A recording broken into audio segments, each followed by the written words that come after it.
Coming this February 12th and on demand February 26th is Minari, a movie that I saw over a year ago at the premiere at Sundance Film Festival, and ever since then it has been sucked and engraved into my mind as being one of the best A24 films that we have ever gotten. Now, it's time to finally talk about it.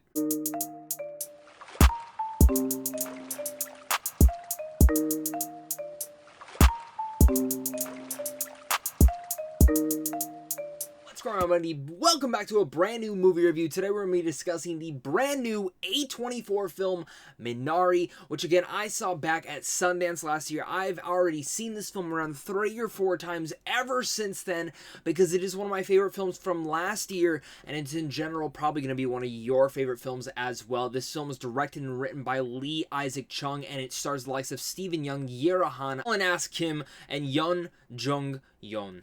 I loved this film. Just point blank, I love this film, and I think many of you guys are going to be coming away from the exact same feelings that I felt like this. This is a very subtle film, and, you know, I like to point this out. This is one of the most American-made films possible. But the whole film revolves around a Korean family starting a farm in 1980s Arkansas.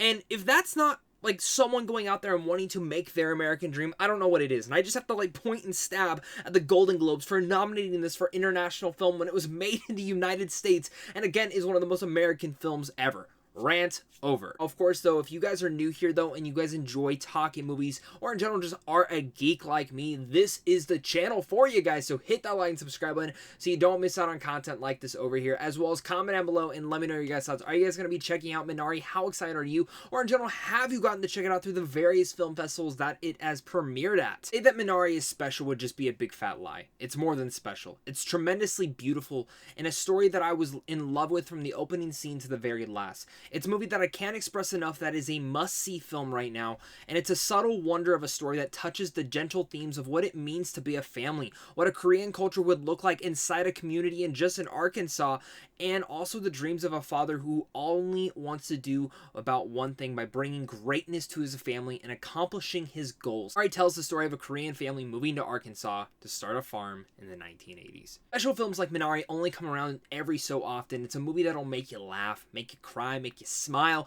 just give you this delightful feeling, but at the same time make you want to go and hug your entire family. And Lee Isaac Chung brings you into the Korean culture and again into the immigrant life of living in America in this time and trying to just accomplish and again set out for that American dream. And for me, his direction and writing here was elevated to such a particular level. Take a deep dive into the culture at hand and the beauty that you can make out of it, and the depths that again Lee Isaac Chung is able to bring about in this film is not alienating anyone from any other culture, but in the end is bringing you and making you feel like you are a part of this family. It's one of the most quite astonishing things that the film is able to pull off. Just his passion is gleaming from scene to scene, from the script that he wrote, the moving sounds of the scenarios that the family must integrate themselves into trying and make everything normal to bring about the most stressful but also the most loving elements of what it means to be a family.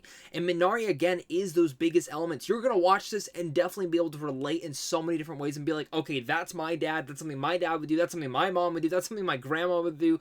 You're going to be able to just have a big smile on your face and again relate to everything going about in this in some way, shape, or form. Minari explores those family themes through each and every one of the main performances. Steven Yeun, God, this guy better get that nomination for the Oscars because he plays a father here who is solely dedicated to, again, following his dreams but providing greatness for his family and, again, wanting to leave a legacy behind for each and every one of them. And he is phenomenal in here. Ever since The Walking Dead, this guy has absolutely been just championing, building his portfolio of performances, and this is hands down his best performance yet. I just want to see Steven Yeun in everything. Like, this guy can do no wrong. And adding in, he explores the elements of being the man of the house and wanting to provide in these stressful and hard times. Han Yero, Monica, brings about these depths as a struggling mother trying to adjust to her new lifestyle. Yeon Jung Yeon and Alan S. Kim, though, are going to be the showstoppers and stealers of the entire movie. Grandmother and a grandson, they both carry the thematics of growing up in a place unknown and the memories it can bring back from being a kid close to his grandmother.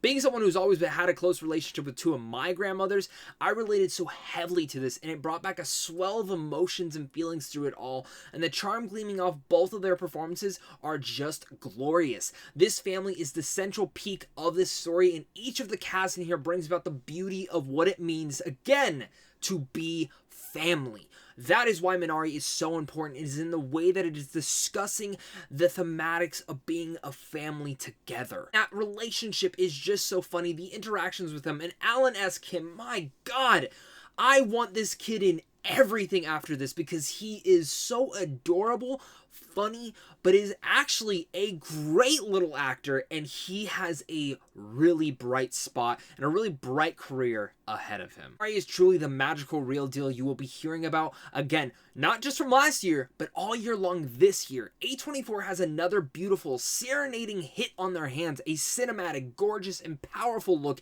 into one family. The ensemble cast here is incredible. Emilia Mossori's score adds so much beauty to the focus of this film and its thematics, and I can't express enough, that is one of the most genuinely gifted and amazing scores that can elevate a drama to that next heightened level. This film is acting and working on every technical achievement that you could possibly think of. Cinematography, score, acting, directing, writing. This film just nails it all. Minari is a swelling story that will continue to endear many families who happen to watch this, and it definitely endeared me. I have watched this film again 3 or 4 times already. I cannot wait for my next rewatch of this, and I love this film, and it's definitely, again, was one of my favorite films of last year, and it's probably going to be one of yours as well. Let the emotions swell you in. Make sure to be there first day, guys, for this one. Do not miss out, and with all that said, I'm going to give Minari an A+.